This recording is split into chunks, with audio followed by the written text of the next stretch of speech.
Everybody to the final session this afternoon. My name is Fred Gorlick from Yale University, and Phil Hart from Ohio State is going to join me in moderating the session.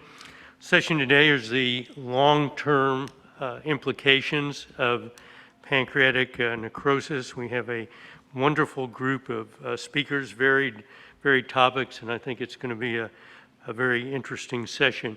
I should mention for those on Zoom, the speakers, there's some of the questions that come in on the chat, and if you can take a look at those, we can't see them up at the podium, but if you could let us know what the questions are and respond to those along with the ones asked here at the symposium, we'd appreciate it.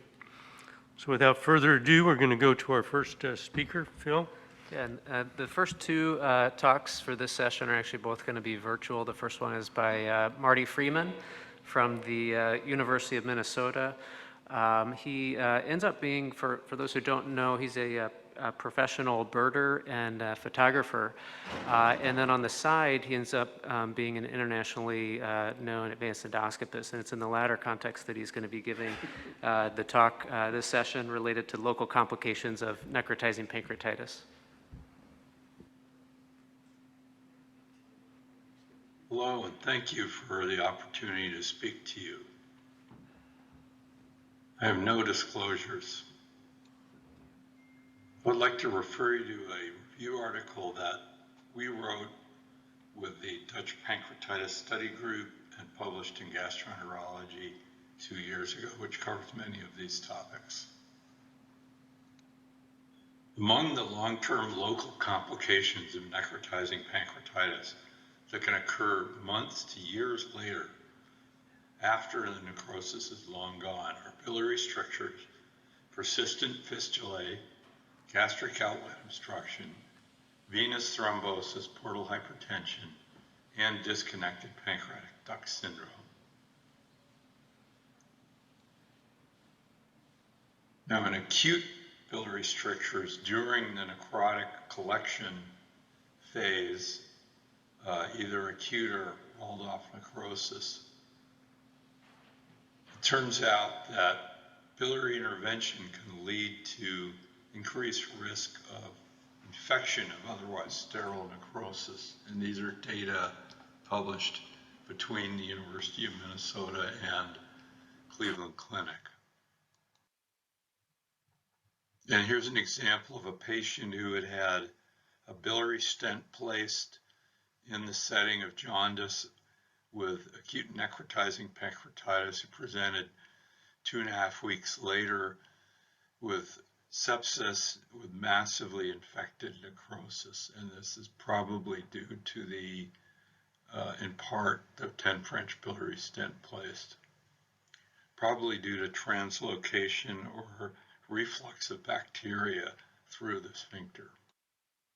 Chronic biliary strictures may develop months to years after the necrosis is resolved and gone, and usually can be treated endoscopically, but in some cases are so refractory that they require biliary bypass.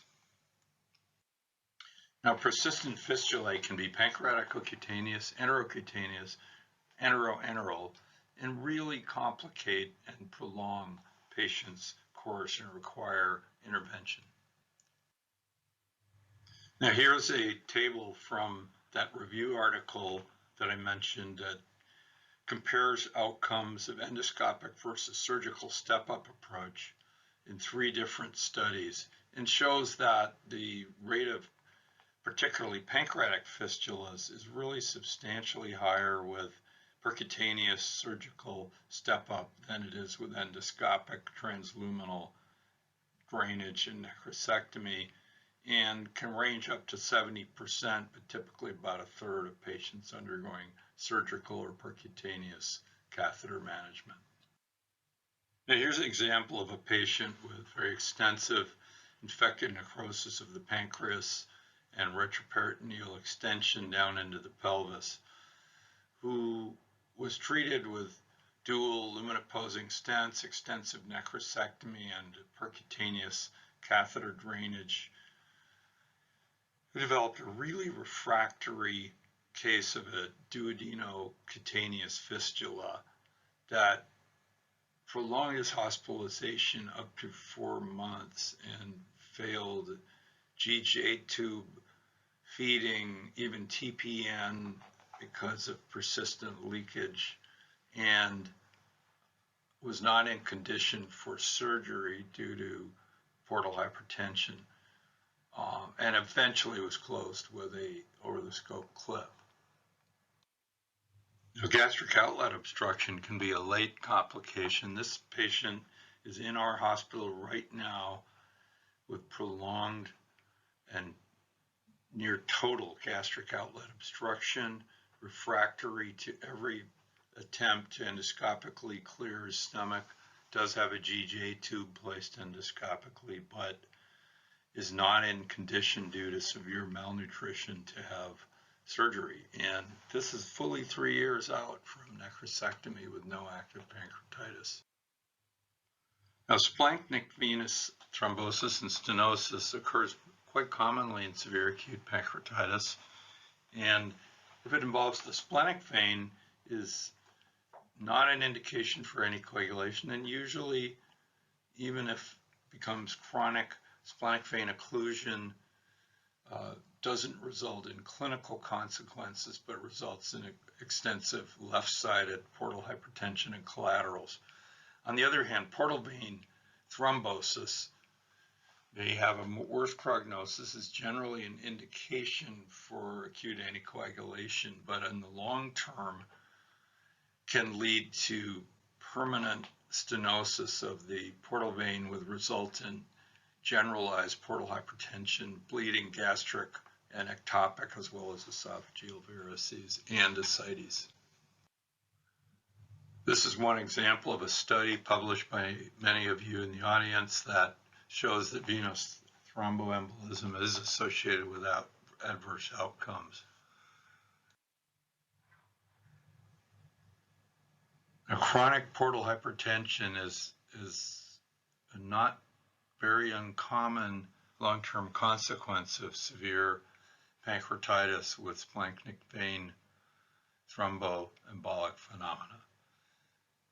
Splenic vein occlusion, as mentioned, rarely has clinical consequences, although can present with bleeding gastric varices. On the other hand, main portal vein occlusion is much more of a problem and can present with ascites that can be refractory,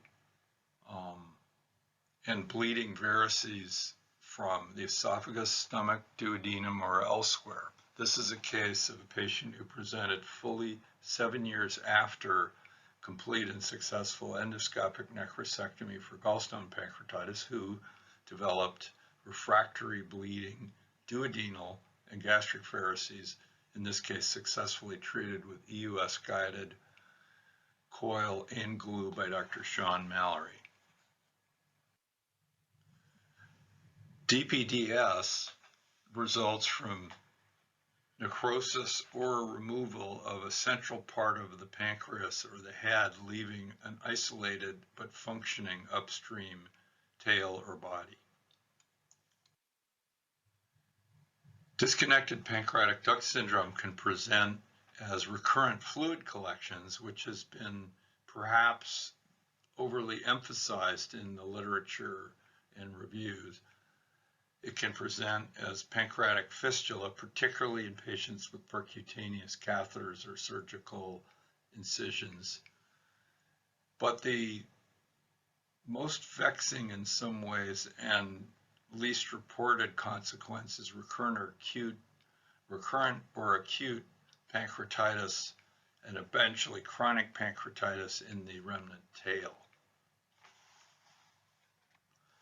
And although it's usually diagnosed with MRCP on the left, showing the isolated tail, it certainly can be seen in CT in this case, despite indwelling cisgastrostomy stents in place and this is 2 years after complete and total necrosectomy.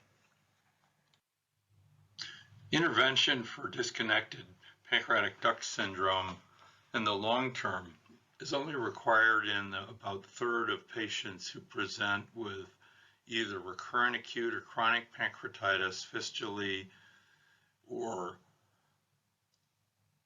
recurrent fluid collections. And if it's recurrent refractory, usually traditionally involves distal pancreatectomy, but increasingly, as developed at the University of Minnesota and increasingly practiced around the country with islet autotransplantation to preserve insulin secretion and avoid diabetes.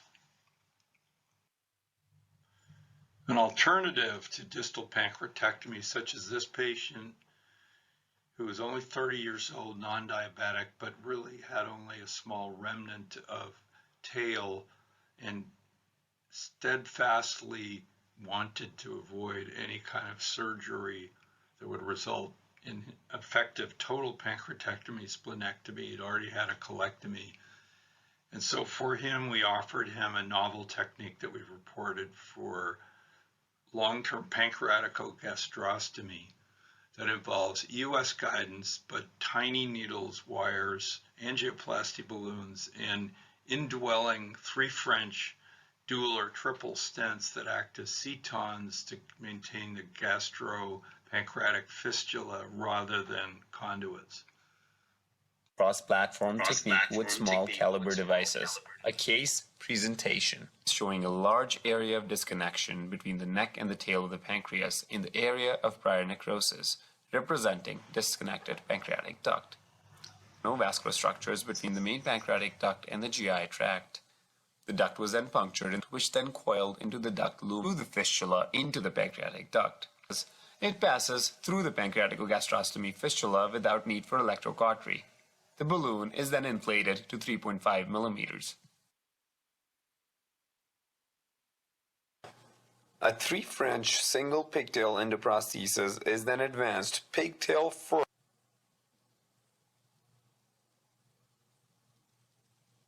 The pigtail portion of the stent then curls within the pancreatic duct in order to anchor the stent in place. The straight end of the pigtail had any pain or complications and was discharged home the next morning. He returned for repeat.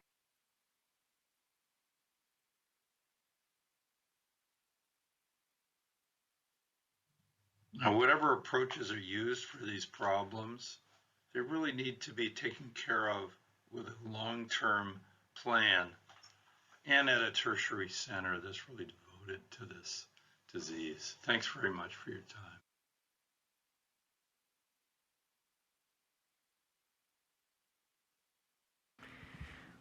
We'll go on to our next speaker, Dr. Sean Mcguire. Dr. Mcguire is at Indiana University. He has a very interesting topic and one we haven't touched on in past sessions involving this or other pancreatic disease. That's the psychosocial impact of pancreatic necrosis. Dr. Mcguire. Good afternoon. My name is Sean Mcguire. I'm a general surgery resident at Indiana University, currently completing a 2-year hepatobiliary research fellowship under the mentorship of Dr. Nicholas Zaromsky. We are honored to be asked to deliver a presentation about the psychosocial impact of necrotizing pancreatitis. I think this is a very broad topic, but it does dovetail nicely into a project that we have been working on in our lab entitled Pancreatitis-Associated Anxiety, Depression, and Stress, which will really be the focus of this talk. I'd like to highlight that a big motivation to pursue this work stems from discussions from Dr. Zaromsky and former APA president, Dr. Marty Freeman, regarding what Dr. Freeman has previously called PPSD, or post-pancreatitis stress disorder. We have no disclosures. Necrotizing pancreatitis is a very severe illness with high rates of ICU stay and multi-system organ failure. There's a large spectrum of invasive intervention, which consists of percutaneous drainage, endoscopic interventions, minimally invasive surgery, and open surgery. with the average NP patient undergoing a median of 2 procedures during their disease course. This is also a prolonged disease with an average duration of 6 months.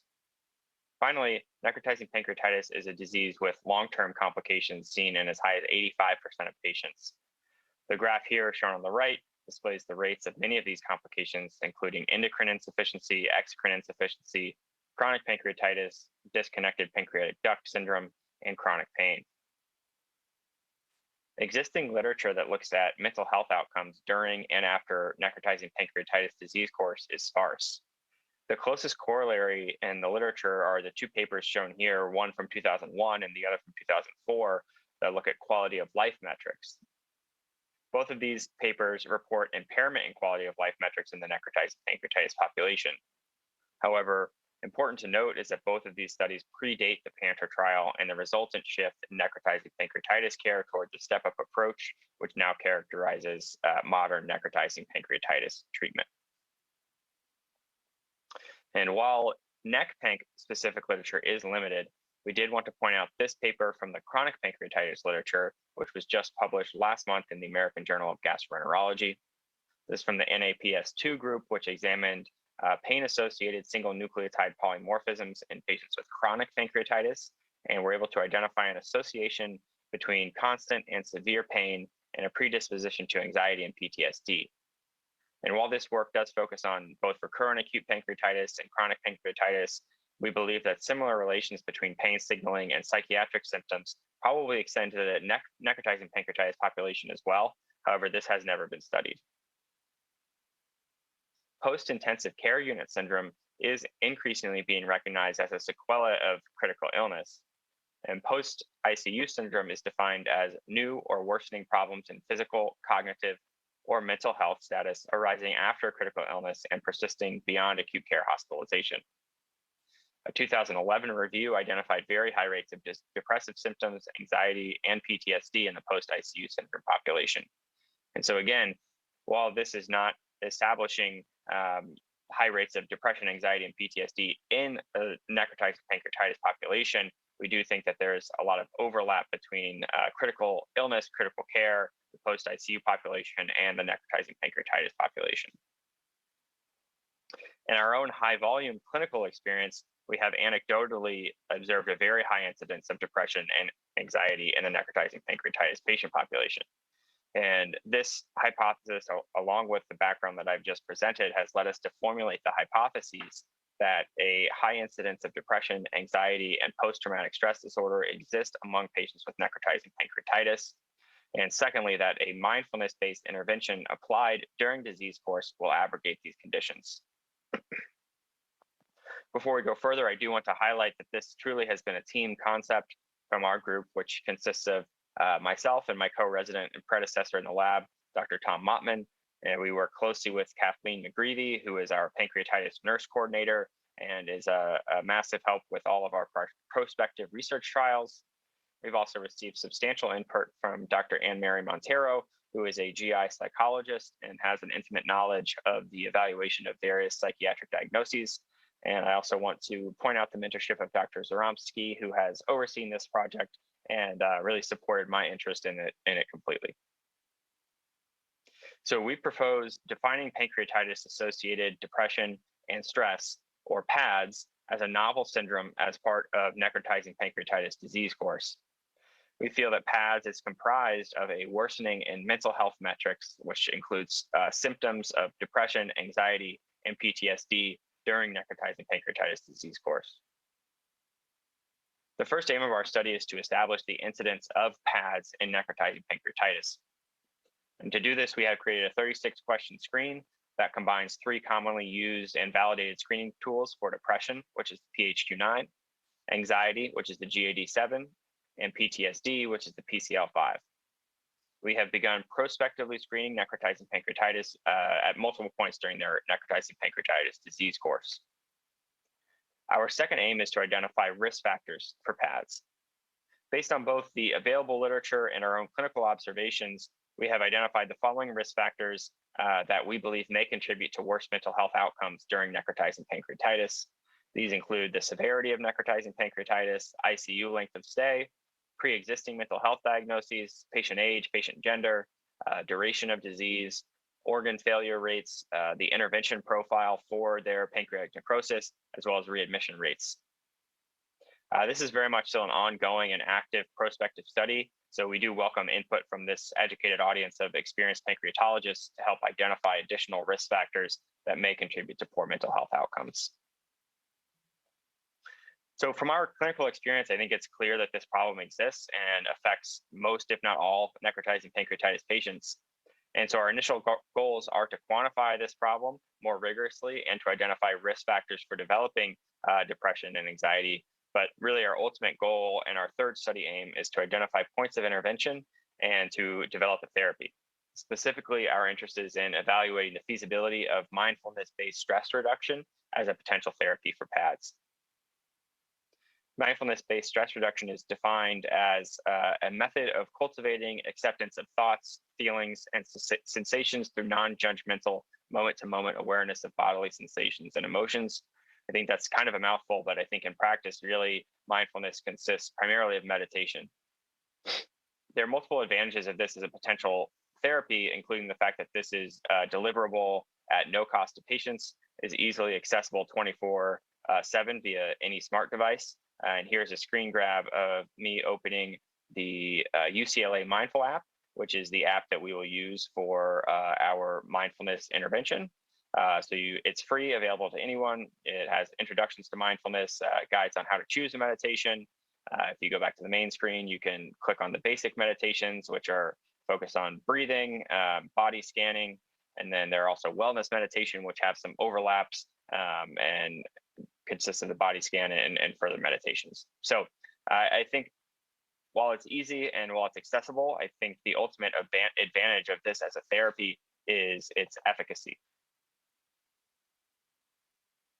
So mindfulness-based therapies have really been well-studied and validated therapies in multiple distinct contexts, including as therapies for anxiety and depression in oncology patients.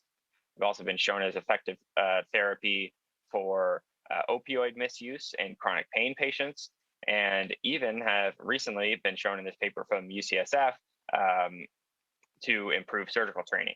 So I think there's something in there for so many different populations, including myself as a surgical trainee. So, but I think the mechanistic underpinning of mindfulness therapy is still being studied, but there is growing literature suggesting that mindfulness therapies reduce pro-inflammatory gene expression, which is especially interesting in the context of the massive inflammatory insult of necrotizing pancreatitis. So we have conducted a pilot study of 12 patients with necrotizing pancreatitis, and the characteristics of the patients that we've screened are shown here. The average time from NP onset to screening was 3.5 months. Most patients that we screened were inpatients, and they were an average of 48 years old, mostly were male, and did have a mix of etiology for the necrotizing pancreatitis, with the majority being either biliary or alcohol. We used the GAD-7 to screen for anxiety, and we found that 75% of patients met screening criteria for at least mild anxiety. The most common symptoms reported in their screening included feeling nervous, anxious, or on edge, which was seen in 58% of the patients we screened, and 75%, or 9 of the 12, reported trouble relaxing. Next, we used the PHQ-9 to screen for depression, and we really found quite similar results. So again, 75% of the patients that we screened were screened positive for at least mild depression, and actually 33% met criteria for moderately severe or severe depression.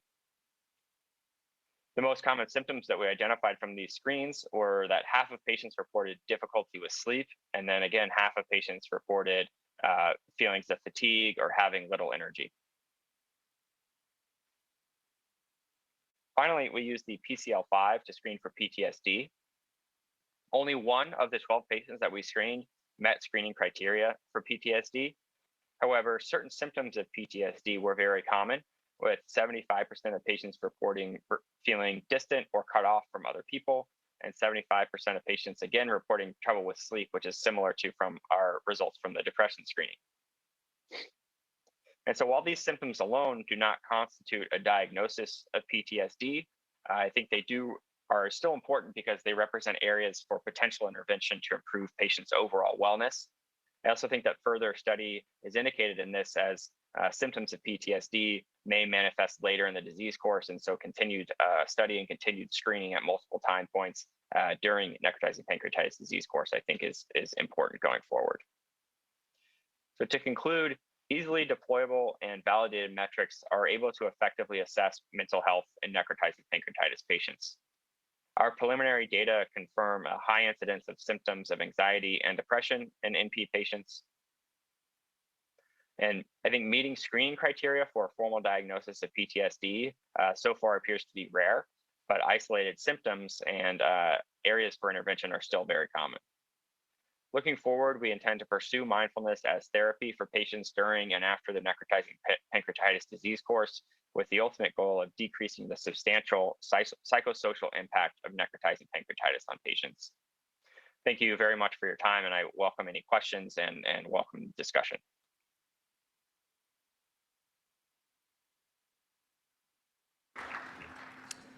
All right, I'd like to welcome our next speaker to the podium. Dr. Melina Bellen is from the University of Minnesota. As many of you are aware, she's trained as a pediatric endocrinologist, although over many years, her clinical and research interests have expanded into the adult domain.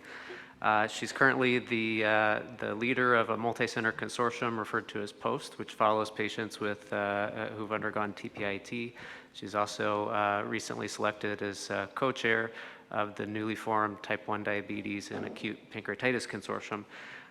And today she'll be speaking to us about endocrine complications and exocrine insufficiency following necrotizing pancreatitis. All right, thank you, Phil, and thank you, Fred, and very happy to be here speaking in front of real people and not to my computer for the first time in about 20 months, so that's wonderful. My disclosures, which aren't relevant to this particular presentation. So of course, alterations in pancreatic function, endocrine and exocrine, are common during acute pancreatitis. I learned as a fellow many years ago that hyperglycemia was usually transient with acute pancreatitis and occurs for multiple reasons. Of course, some transient insulin deficiency from inflammation of the pancreas, so relative insulopenia. Other comorbidities like obesity with acute pancreatitis, patients being on TPN, being critically ill, especially in the necrotizing acute pancreatitis or severe acute pancreatitis situation, increases hormones like growth hormone, cortisol, and glucagon, all of which increase blood glucoses and thus can lead to this transient hyperglycemia, which particularly in necrotizing or severe acute pancreatitis may be common. And also a transient or early exocrine pancreatic insufficiency. But the old dogma that I was taught was that unless you had very extensive necrosis, more than 50% of the pancreas tissue was lost, this was transient for hyperglycemia and probably also for exocrine insufficiency, and that it abates following the resolution of acute pancreatitis. But of course, what we know now and what's come out of the literature in the past decade very consistently is that acute pancreatitis is a risk factor for long-term diabetes and long-term exocrine insufficiency, particularly for necrotizing pancreatitis, but even in the absence of necrotizing pancreatitis or small amounts of necrosis. So in fact, you don't have to have extensive necrotizing disease to face the long-term consequences of diabetes or exocrine insufficiency in pancreatitis. So before I get into what we know, there's an awful lot we don't know, and so I just want to put this talk in the context of what we know and what we don't. So I think what's really consistent across studies is that the risk of diabetes and exocrine insufficiency long-term during the follow-up period, not just transient, is increased after acute pancreatitis, and that's true whether it's mild or severe, although there may be differences in that risk for severe acute pancreatitis or necrotizing pancreatitis. So what don't we know, and I'm going to circle back to how we're addressing this at the end of the talk. There's an awful lot we don't know. There's very limited actual functional data on the pancreas long term, so there's some limited oral glucose tolerance testing data that I'll show you, but a lot of the glycemic data is really limited to basic clinical measures and not maybe mechanistic or physiologic testing. We really know for acute pancreatitis very little at all about contributors, other hormonal contributors to glycemic regulation or biomarkers like GLP-1, pancreatic polypeptide or PP hormone.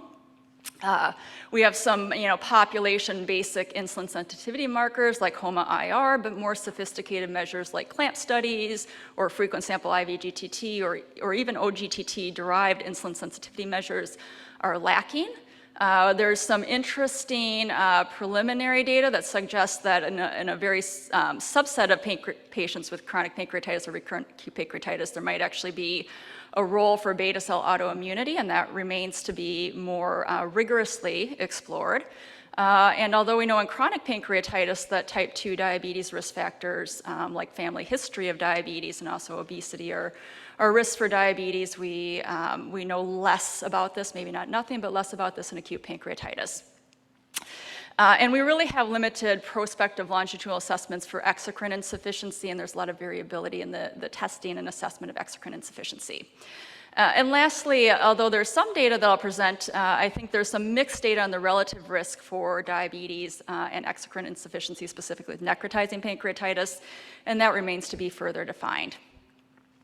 So what we do know, or at least what we think we know from the literature, is that the risk for diabetes, and I apologize in advance, I'm mainly going to focus on diabetes because I'm an endocrinologist and also because I think there's a little bit more literature to discuss there, but the risk estimates right now vary from about 11 to 23% of patients with acute pancreatitis, and this is all comers, mild or severe disease, have diabetes at 2 to 3 years after acute pancreatitis, and if you look at prediabetes and diabetes combined, the risk is about 40%, and Myson was telling us this morning about how in children she sees quite a bit of prediabetes or mixed dysglycemia, diabetes and prediabetes in children with acute pancreatitis. It's definitely higher than what you would expect looking at the general population, so we know a lot about the risks of diabetes in the general population, and certainly 11% of folks developing new diabetes in 2 years, even at the low end, is higher than that. And we know it seems to appear both in mild disease and severe acute pancreatitis, although that risk may be higher with severe or necrotizing disease. We also know that the duration does increase or the risk does increase over time, and the figure on the right side here is actually from a population in New Zealand that's mainly more mild to moderate acute pancreatitis and not necrotizing, but it nicely illustrates in the same population over time this increasing incidence, and that probably, we think, continues out further than 2 years, out to at least 5 years. So I do want to point out here, and this is one of the limitations, is that there's a significant heterogeneity of studies, both in their outcomes and the population studied. So if you look at a recent meta-analysis, so it was published in 2019, and this graphic here, obviously the small text details are not so important here, but illustrates the wide variability in estimates of incidence of new onset diabetes after acute pancreatitis, where older studies, some older studies identified almost none, up to 53% on the higher side. So there's obviously a lot of different data here, even if the overall trend is increased risk. So what are the potential contributors to persistent hyperglycemia or diabetes after acute pancreatitis? Well, the obvious one here is impaired insulin secretion, and particularly if you're talking about necrotizing acute pancreatitis, that makes a lot of sense. There's a direct pancreatic injury and tissue loss, so of course, in that process, you're losing islets as well as exocrine tissue, but there's probably some other pancreatic injury that we can't see that may explain the disease or the risk of diabetes in mild acute pancreatitis. At least from the chronic pancreatitis population, there's some evidence that intrapancreatic inflammation can cause beta cell dysfunction that may contribute to impaired insulin secretion. More speculatively, I'd say there may be also impaired insulin responsiveness, or in other words, insulin resistance. There's some markers of potential insulin resistance that have been identified to have a higher risk of diabetes development, including hyperlipidemia, fatty liver, hypertension, visceral adiposity, and the markers for acute inflammation like IL-6 may be associated with persistent elevated glucose after acute pancreatitis. So there's some reason to believe that there may be some impaired insulin sensitivity in this process as well. So the other reason that we know insulin deficiency is likely part of the process is looking at clinical data and how people are treated. So this is the very large series that was published out of the UK a few years ago that had somewhere around 2.4 million persons in the population that were evaluated, and compared to type 2 diabetes, which is the blue line here, you would see a much higher need for insulin therapy in people who develop diabetes after acute pancreatitis. So at least clinically suggesting that insulin deficiency is part of the problem because there was a need for insulin replacement therapy. So necrosis, amongst most studies, does clearly seem to be a risk factor for insulin deficiency, but I will say with the caveat that it seems diabetes cannot be explained by necrosis alone. The really conventional wisdom was that you'd have to lose at least 75% of the pancreas or the islet mass before diabetes started. That used to be the dogma in type 1 diabetes too. Also within the type 1 world, we know that's not true, that you can develop diabetes with a lesser loss of tissue. If we look at a series like the SAP study out of Pittsburgh, you can see that there is definitely an increased risk for diabetes with necrotizing disease affecting more than 50% of the pancreas, but there's an increased risk even when less than 50% of the pancreas is necrotic. And this is a figure out of the same 2019 meta-analysis by Z that I showed earlier, but this is actually highlighting the data for necrotizing acute pancreatitis, which is the kind of upper part of this figure over here. I think I have a pointer, let's see. And then the lower part is the non-necrotizing acute pancreatitis from this meta-analysis, and what they identified, at least from the meta-analysis of these multiple studies, that necrotizing acute pancreatitis conveyed about a threefold increased risk for development of diabetes, with about 30% of the cohort that had necrotizing acute pancreatitis eventually going on to develop diabetes. So there is very limited functional data on insulin secretion with OGTT testing. And this is actually not specifically necrotizing acute pancreatitis, but rather comparing severe and mild acute pancreatitis at a long-term follow-up, average duration of 42 months after the acute pancreatitis event. Interestingly, as an aside, in this population, which was small, about 40 patients, they only had one patient in the severe acute pancreatitis group who had exocrine insufficiency by fecal elastase. But there certainly was an increased glucose level in the severe acute pancreatitis group. So just speculatively, when we look at chronic and recurrent acute pancreatitis, there seems to be a signal for beta cell autoimmunity, about 10% of those folks having an autoantibody that would be associated with type 1 diabetes. This is not yet explored in necrotizing pancreatitis. And lastly, finally, for exocrine pancreatic insufficiency risk in acute pancreatitis, it certainly seems to be increased regardless of severity of disease, and the pooled risk for exocrine pancreatic insufficiency is about 1/3 of patients after acute pancreatitis, again with a heterogeneity in the studies. But about 47% of patients with necrotizing acute pancreatitis may go on to develop long-term exocrine pancreatic insufficiency, and that relative risk seems to be about 1.8-fold higher than with non-necrotizing disease. If you look at data that specifically uses direct testing, the estimates were a little bit lower, but again, about 32% of patients with necrotizing acute pancreatitis having exocrine insufficiency versus only about 19% of those without. And the risk does seem to be higher in those who have alcohol-mediated disease. So there is an ongoing study that is actually just launching here in the US, a multi-center study to really further gain insights into the development of diabetes after acute pancreatitis, including the role of necrotizing disease, and also to understand the natural history of acute pancreatitis risk and the risk of EPI. And so this study will longitudinally follow adults after acute pancreatitis for outcomes and create a biorepository. It is called the DREAM study.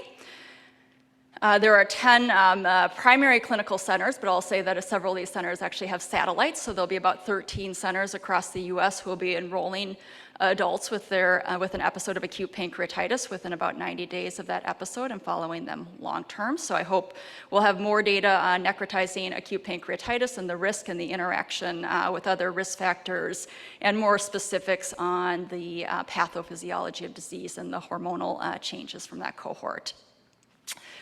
So in conclusion, the risk of diabetes after acute pancreatitis overall appears to be at 11 to 23% in the first 2 years, and exocrine pancreatic insufficiency may affect about a third of those patients with acute pancreatitis.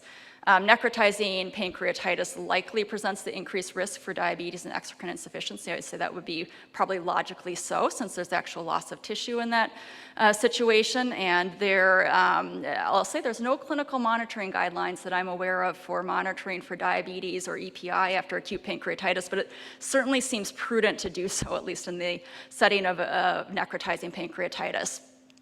The relative contribution of necrosis and the pathophysiology remains to be better defined.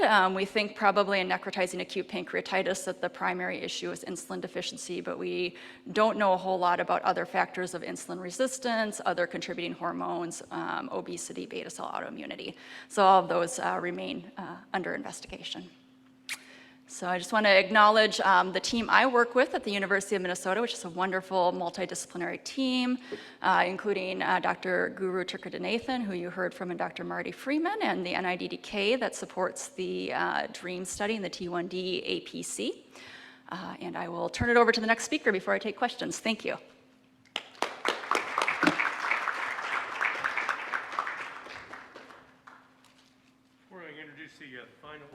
Before I introduce the final speaker for this session, just want to remind everyone at the end of this session we'll have a break, and then we have a really wonderful session this week sponsored by the Hirschberg Foundation and Aggie on the genomics of pancreatic cancer. So I'd encourage everybody to return here at 5 p.m. for that session. We really have some world leaders. So it's wonderful to introduce the final speaker for this evening, and that's Marcus Lurch.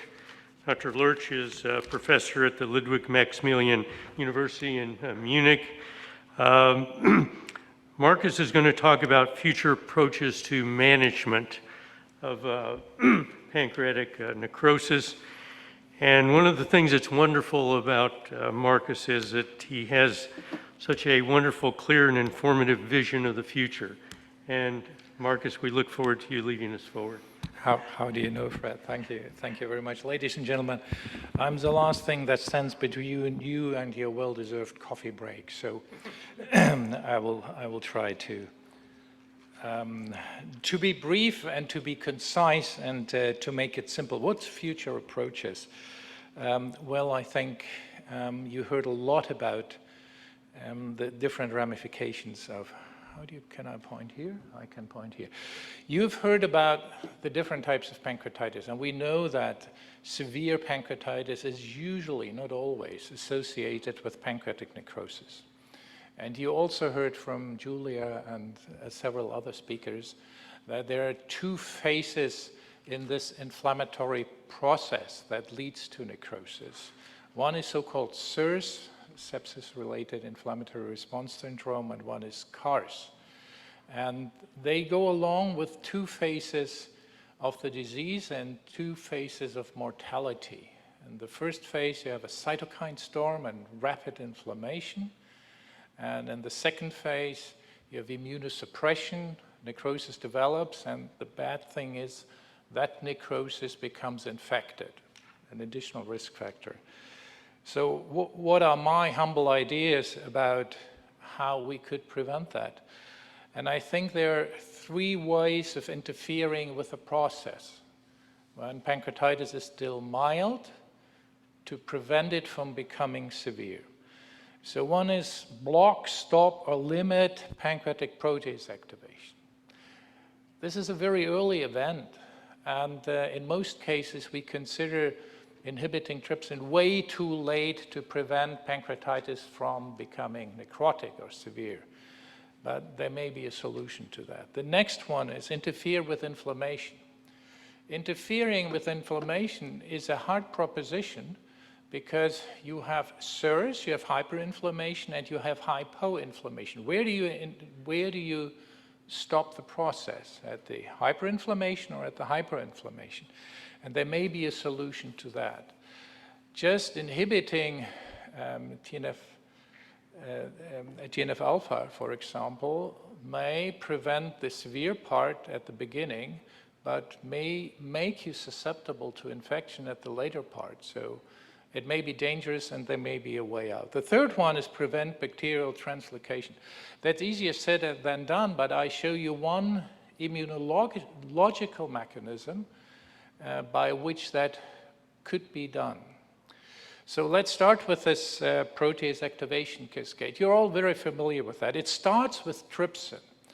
And on this graph, to make it a little more complicated, it's not just trypsin being activated either by autoactivation or by cathepsin B activation, but also all the mutations from which we know that this is physiologically relevant and clinically relevant. So we have attempted many times, and in animal experiments this works quite well, inhibit trypsin and there is no pancreatitis. And then we had work from Ashok that pancreatitis can still develop when there is no trypsin activation in trypsin knockout mice. So maybe it's not the only protease where you have to interfere, or it may be the master protease, but not the one that kills the cell or that drives it into necrosis. And a while ago, and these are still ongoing studies, we found that there may be a way of inhibiting elastase. And what we came across was an elastase inhibitor from AstraZeneca. And full disclosure, I hold the patent on this, which has run out because the side effects were too severe, so we didn't prolong the patent. But the substance was so interesting because it inhibited PNM elastase, leukocyte elastase, and it inhibited pancreatic elastase at the same time. And it was orally bioavailable, so you could take it as a tablet. That was the good thing for being preventive about pancreatitis. And it didn't inhibit trypsin or chymotrypsin or myeloperoxidase or amylase. So to make a long story short, in the most severe model we tested, which is taurocolate pancreatitis, it rapidly decreased severity, as you can see here, and it also doubled survival in this model. So in spite of this specific compound not being marketed anytime soon, I think the concept of combining different protease activation inhibitors, in this case, an inflammatory elastase from leukocytes and the pancreas elastase, had a dramatic effect on the disease. So protease activation inhibition is not out in my view. The other thing I came across, we showed a while ago that protease activation, particularly trypsin activation, is associated with a very distinct type of calcium signal. You see here, sorry, I didn't want to go forward. You see here the protease activating acinar cell in a 4-cell acinus, and this is the one that has the high peak plateau signal. So we could correlate a given type of very high plateau calcium elevations with protease activation, in this case trypsin, but it also works for elastase. The problem is that you cannot get rid of this high calcium because you need active pumps, and these active calcium pumps do not operate when you don't have enough ATP. And there's a very recent paper from Jason Bruce and Roger Williams, which shows something very interesting. If you add insulin, you can restore the ATP and the calcium pump that pumps the calcium out of the cell. That may be preventive in propagating against the propagation of the calcium signal, of the high calcium level, of the protease activation cascade. So I think that's a very interesting angle. We don't know much about insulin in necrotizing pancreatitis. We just know that glucose is going up in the blood. Well, we don't know so much what's happening intracellularly, but that may be a new approach. Second point, interfering with inflammation. And my lab and Julia's lab and Aida's lab and others have worked for quite some while to understanding the immune inflammatory mechanisms. And again, I just give you a short version of it.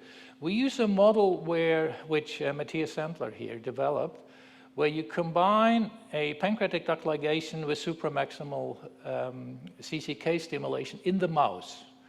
And the interesting effect is that the front of the pancreas, the head, remains unaffected, and the back develops severe pancreatitis. So that's a very good model for all immune-based mechanisms. And what he found, Matthias, was the driver is really macrophages, resident macrophages that are already pre-existing in the pancreas. And they drive the inflammatory process. And an interesting aside, he found active trypsin or activated trypsin in these macrophages. So the later phase of trypsin activation in pancreatitis is actually a phase in which macrophages ingest trypsinogen or cymogen granules, activate the trypsin, and then they're activated and they're responsible for the immune balance between CIRS and CARS.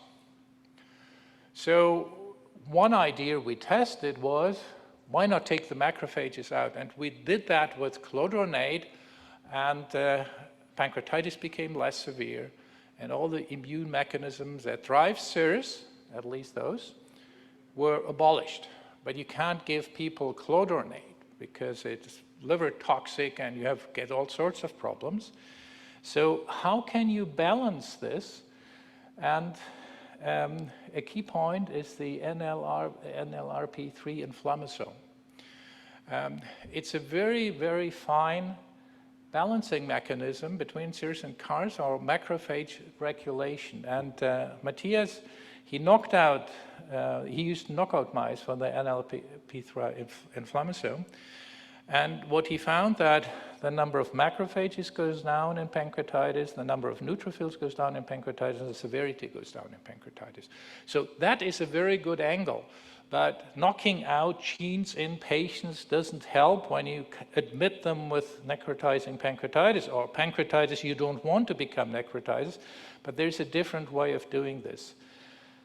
Now there is a new class of small molecules that are readily available inhibitors for the NLRP3 inflammasome. One of them being MCC950. I talk about this later.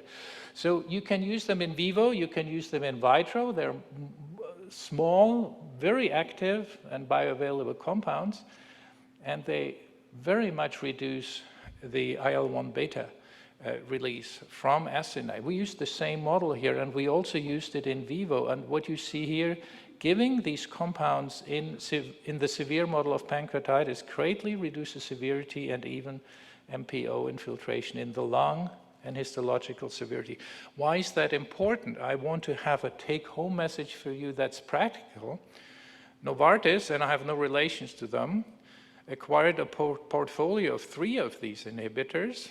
And just 4 months ago, Genentech acquired Jecure Pharmaceuticals, and they also have preclinical NLRP3 inhibitors. What these companies discuss is where to use them first, whether this should be IBD or something else. And my suggestion would be to test them on pancreatitis, because what they really do is directing this balance. What we learned from Julia's and Matthias' work is CIRS and CARS are not consecutive processes. They happen at the same time. Also, the CARS starts right at the beginning of pancreatitis. You have a strange situation of having hyperinflammation and hypoinflammation at the same time. I don't want to bore you with these complicated cytokine patterns, but we know that it's affect macrophages for the CIRS and T cells for the CARS. And they're both this balancing act. This was already shown by Julia. Whether it goes to one side or the other is very, very tricky. And it's not a disease you can treat like IBD. But you can use with such an inhibitor as I've shown you. So the last point I want to make is necrosis is, when it's sterile, much less dangerous than when it's infected necrosis. So we again used the Matthias Sandler model which does infect. It's quite interesting. You can do microbiota measurements in the necrosis of the mouse in this duct ligation model, only in the lesser part, which becomes necrotic. And he correlated that to severity, and he correlated that to T cell counts. And the interesting thing is that regulatory T cells, and you get them from the spleen, you can correlate to the severity of pancreatitis and the pancreatitis being infected. The count is 7.2% in untreated controls. They're already T cells. It's 10% in sterile necrosis, and it's 15% in the T cell count in infected necrosis. And we know which ones were infected because we did RNA of microbiota. So then he looked next, where do these microbiota live in the mouse with pancreatitis in his model? And he sampled them at 3 different sites, at the colon. That's what we usually do in humans because we work with stool microbiota composition, at the appendix and at the duodenum. And the interesting thing is that at least in the mouse we know that what is most affected in terms of loss of diversity and in different types of diversity and overgrowth of potentially pathogen bacteria in the mouse in pancreatitis is the duodenum, not the colon. So he next looked at the duodenum, and he looked at inflammatory cells in the duodenum, and he characterized the different types of T cells, CD8, CD3, and regulatory T cells. And what he found is that there is a rapid and dramatic depletion of T cells in the duodenal mucosa in necrotizing pancreatitis. However, there's a massive expansion of regulatory T cells in the duodenum. And what I can show you, because the paper is just under review and not published, if you take the regulatory T cells out, pancreatitis improves, bacterial translocation goes down, and the solubility of the junctions between, in the duodenum, between the epithelial cells, they become intact again. So it's taking out the regulatory T cells will allow you for restitution of the lamina propria and less translocation and less infected necrosis.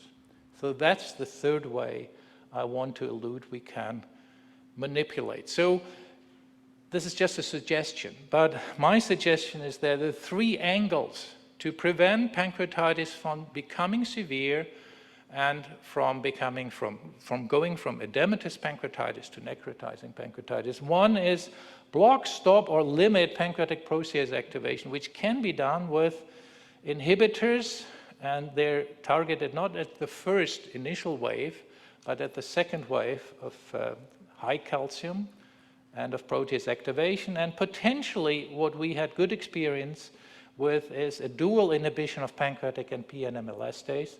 But you can also restore calcium pumps so the calcium gets out of the cell again. And John Williams and Jason Bruce would suggest that's possible with insulin. If you want to interfere with inflammation, I suggest not to use TNF-alpha antagonists, but NLRP3 inflammasome manipulators. And there are some on the market that will be available soon for clinical trials. And if you want to prevent bacterial translocation, one way of doing that, rather than manipulating the microbiome, which may be too late once the patient has pancreatitis, and we have extensive research on that now, but manipulated the regulatory T cells. Thank you very much for your attention. This is from 2 groups. One still remains in Greifswald, where I remain an adjunct professor, and Matthias Sendler, Uli Weiss, Ali Akdasi, and Fabian Frost, and 2 students who did most of the work. And in Munich, where I'm now active with Julia Meyer, George Bayer, who are both here in the room, and Ujval Maya Jan, and thank you very much for your attention.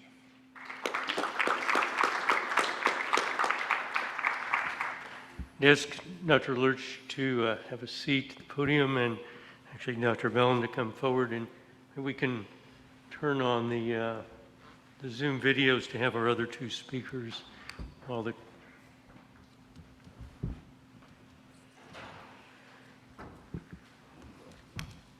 questions are coming up. Are we going to be able to get Dr. Freeman and Mcguire on? Why don't you go ahead? Yeah, why don't we go ahead and take a question from the audience while we're connecting the other speakers? I left my notes. I'll have to wing it. Oh, no, oh, no. So, really interesting. Turn the mic on. Microphone. You may have to turn it on somehow.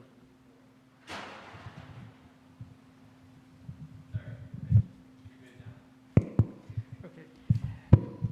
So I'll have to remember what I meant to ask, but I wanted to say fascinating talks. Two questions, one for Melina, one for Marcus. And one for Melina is, I was struck by the data about diabetes after acute pancreatitis, and there are certain etiologies in which there's an even higher risk of diabetes. And for example, there was a paper in Lancet Oncology from a few years ago where they looked at asparaginase-associated pancreatitis and showed that there was a frequency of about 20% and immediately of diabetes. But then 10 years out, using pooled raw data, that almost 10% still required insulin. And I wonder why that's the case. This is a special situation where these patients have lymphoblastic leukemia, receive corticosteroids, high dose, but maybe it's the anti-insulin of the corticosteroids, or you wonder about the immunosuppression. So I just thought I'd pose that, and then the other question for Marcus. We want to answer that one? Okay, sure. Yeah, no, that's an excellent question, and I'm not as familiar on the asparaginase-related diabetes data, but I agree with your assessment that in that particular case, the patient population might actually be different in terms of their risk factors and comorbidities, and childhood cancer potentially being a risk factor in and of itself, and other prednisone and other agents. So that may be a special situation that's partly related to the patient population itself. But my caveat would be that although I don't think we know the data on, say, diabetes risk for hereditary versus idiopathic pancreatitis, right? We know hereditary has a very long lifetime risk, but in terms of equal duration of disease, we have, data from Aida and Bomi Lee from the Stanford group that would say there's different inflammatory processes going on in, say, a hereditary pancreatitis patient versus an idiopathic pancreatitis when we take the pancreas out, and a different T cell predominant infiltrate in the hereditary pancreatitis situation. So maybe there are actually different disease processes that might contribute differently to risk of development of diabetes and islet injury. But that's speculative, but. Great, thanks. Maybe another brief question. Thanks, Phil. So, Marcus, fascinating to hear about the Tregs in the duodenum and their changes with pancreatitis. And so I guess the question is, how do the Tregs, how are they affected by pancreatitis while they're in the duodenum? Is it a localized inflammatory change due to the inflammation of the pancreas in the vicinity of the duodenum? Is there a change in the pancreatic fluid constituency during pancreatitis that somehow modulates the exposure of the duodenum? I'm just wondering about the mechanism. I think they're regulated by the macrophages. Those are the drivers. I cannot answer yet why the Tregs go up and all the others go down, because it's an immunosuppression in the duodenum. But probably it's the Tregs that drive down, that control the other types of T cells, and particularly effector T cells. Why that affects junctions, I cannot answer at this point, but will be out soon. Thank you, Saya. Hi, excellent session and great way to finish the entire symposium. So my question is for Dr. Lurch, but maybe this is something that we all should think about. So as I was listening to your talk and the next steps about how to prevent the severity of acute pancreatitis and prevent, the collection, necrotic collections, and all the options that you talked about. So if we are to develop new treatments, new therapies, and for humans, not the mice or other animals where we would have easy access to the organs, lungs, lung biopsies, pancreas.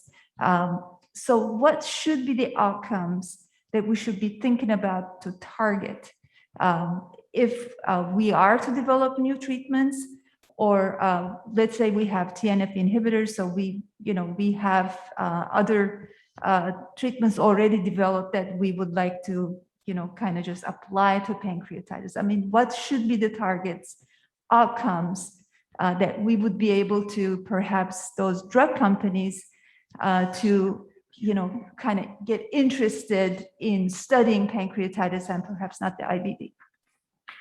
That's a very good question. In Germany, more people die from necrotizing pancreatitis in hospital than from AIDS. And you remember how much research money went into AIDS and how successful that really was. For me, the outcome is quite simple. We know what mild pancreatitis looks like. 3 days of no oral food, fluids, and the patient goes home. And hopefully he doesn't end up with melina and diabetes. So the goal will be that everyone who comes into hospital, maybe within 24 hours of symptom onset, remains to have mild pancreatitis and goes home, and never goes on to develop necrosis, and never goes on to develop organ failure, and never develops to go onto intensive care unit and dies. So I think the readout is quite clear. So what we need is, like cardiologists, something that's either administered on the emergency room car or in the emergency room that interferes so quickly with the process that necrosis never develops. That would be the idea. And there are 50,000 cases in Germany alone, out of probably 200,000 in the US at least, of acute pancreatitis. And if it's an emergency room treatment for all comers, and you have a clear readout, you could interest a drug company into branching into that field. That would be really excellent. And also it will be excellent to really tie in the research that has developed in the basic science part, right? And to translate to the clinical side. So we have, Right. This synergy between the two sides. Right. So thank you for. My goal for the talk was to introduce you to things that already out there, that have been developed to a certain extent, and they're just looking for new usage. And that could be dual inhibitors, which have been tested for lung disease, the elastase, the dual elastase inhibitor, or the NLRP3 inhibitors that are still looking for a disease to treat with. Thank you. Great, thanks. We're going to go to some of our virtual presenters. Have a quick question for Dr. Freeman. Can you hear us okay? Yes. Yeah, great. Thanks for joining us. So a question for you is, what do we think is it that causes the chronic biliary strictures in these patients with acute necrotizing pancreatitis? And do you think that the management approach to those patients should be similar or different to patients with chronic pancreatitis in any way? Well, they're pretty rare compared to chronic pancreatitis, where you often have really fibrous encasement of the distal bile duct. Late biliary strictures in neck panc is pretty unusual, but it may be chronic pancreatitis in the remaining head. It's a little unclear. Same with the gastric outlet obstruction. So, but any benign stricture, we have pretty good success with endoscopic therapy in most benign strictures now that there's multiple large bore plastic or self-expanding metal stents. But the case I showed actually failed really aggressive therapy, and it was a very healthy guy. It was long post necrotizing pancreatitis had to have surgery. I don't know. If any of the other panelists have thoughts, I'd really be curious, because it's not obvious chronic pancreatitis in the head, but it may be subtle. Actually, I might before Dr. Little, one question for one of our other Zoom speakers, if it's okay. And this is to Dr. Mcguire, and I was just wondering, because as you described the mental status changes and psychological changes and distinguished them from PTSD, I have a bias that we miss encephalopathy associated with acute pancreatitis and don't appreciate its impact. And I was wondering to some extent whether you've thought about that and if that is detectable and whether that offers some particular therapeutic options. I'm thinking in particular about the compound that Dr. G's group is testing that may affect the coagulation cascade and thrombosis. Yeah, thank you for the question. It's not been so far a focus of what we've been doing, but I think it does align with a lot of the kind of more broad post-intensive care unit syndrome literature that does seem to say, you know, there are long-term deficiencies in, you know, even just executive functioning after an ICU stay. So I think that likely there are long-term encephalopathic changes, either, you know, even in the short term, you know, active disease, or even long-term going forward. I think there are probably mental status changes. I don't know necessarily the easiest way to evaluate for that. I think the thing that's been nice about anxiety, depression, and PTSD is there's such simple screens to accomplish that. And so I think that's one of the main reasons we wanted to start and focus there. But I think going forward, looking more into encephalopathy, I think is a great idea. So I appreciate that. Thank you. Dr. Little. So I thought it was a great session. Thanks. I wanted to ask Marcus to follow up on the issue about timing. Do you think that, and I love the idea of having 3 different strategies targeting 3 different pathways. Do you think that the timing of, say, reducing the elevation in calcium is going to be appropriate for a clinical situation, but the other 2 might be delivered later? I mean, obviously patients don't, you know, they don't end up in the emergency room before they get pancreatitis, and it's usually many hours, if not a day or 2 later. Do you think that strategy for protease inhibition is the you know, cow already out of the barn, so to speak, and you would envision the other 2 more likely? I agree. Well, if you focus on the mechanism you just elegantly described with the pressure and the TRPV4 channel and so on, for that it's way too late, and the horse is out of the barn. But remember, calcium still plays an important role in the activation of leukocytes at a later point, in the activation of trypsin in macrophages at a later point. So we're talking 24 hours, or we're talking hours where this may still be relevant. But I totally agree. Getting the initial signaling transduction cascade in order is probably way beyond our reach when the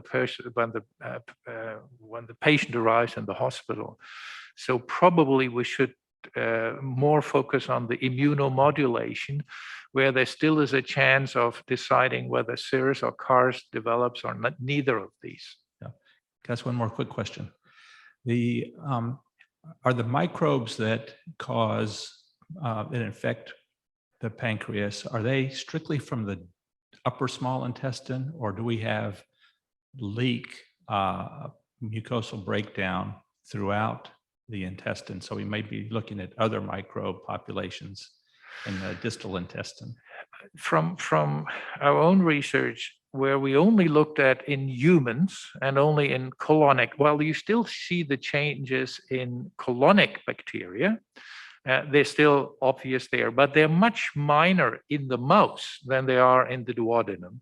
From human studies, we know that even in stool, which is essentially a colonic pattern, that you have dramatic changes in chronic pancreatitis and you have dramatic changes in acute pancreatitis.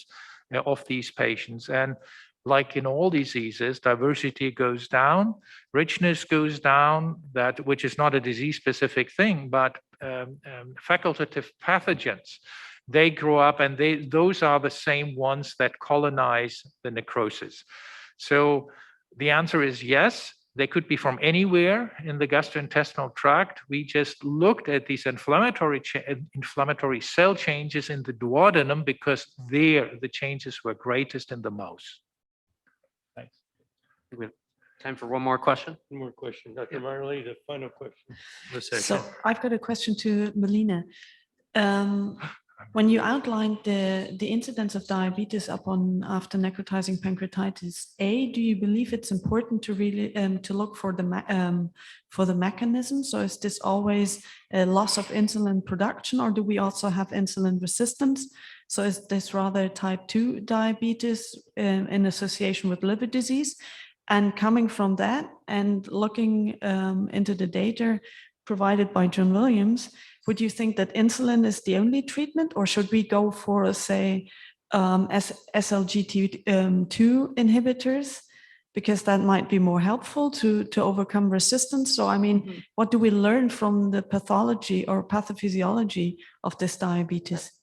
No, I think that's an excellent point, and I think that's the very reason why it's important to have more of those studies on metabolic disturbances, not just specific to insulin, but measures of insulin resistance, in addition to measures of insulin secretion and other contributing hormones, because that will really help us actually figure out the best therapeutic plan, because insulin works, but it works for almost any type of diabetes, right? So there might be other treatments that would be more appropriate.